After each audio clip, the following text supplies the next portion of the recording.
You wanted to talk about animal welfare, and certainly that's a topic that interests consumers. I know it interests veterinarians. Sure, and I think, I can speak for all veterinarians when we feel like, we want the best interest of poultry welfare.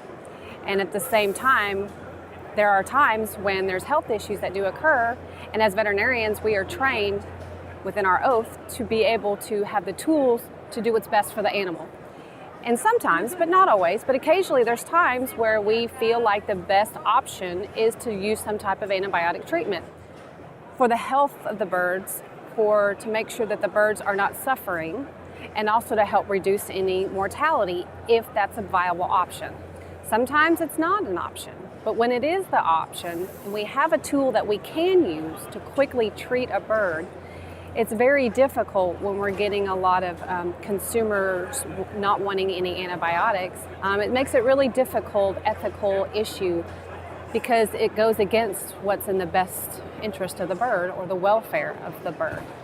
So as veterinarians, we all want what's best for the bird, and at times, there are times it is a critical animal welfare issue to have antibiotics as an option for treatment for the well-being of the bird.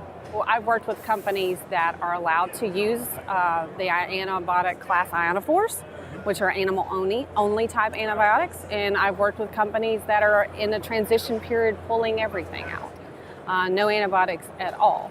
And it's a dilemma. Can it be done successfully? Yeah, you can raise them successfully within a flock, but there are times when the flocks get sick, just like you get sick, I get sick, our kids get sick, and it merits some type of treatment if that's a viable option. And so, I've worked with a lot of companies that are going through the ethical dilemma and the welfare dilemma as well. And we're trying to work through that and what's the best thing to do for the bird, and explaining to consumers why this is an important topic and that's something we at least need to look at before we just throw all the antibiotics out and say you can't treat at all. It really depends on the company that you're working with on what choice they make, what options they have as far as do they have options to put those birds in an alternative market to where they can go in another marketing system like what we call conventional, grow out to where birds can have antibiotics, of course, with all the proper withdrawal times as they're regulated by FDA. The biggest challenge, hands down, is intestinal health, controlling intestinal health, and we don't have a lot of options. There's a handful of medications that do still work, and when we need them, we need them.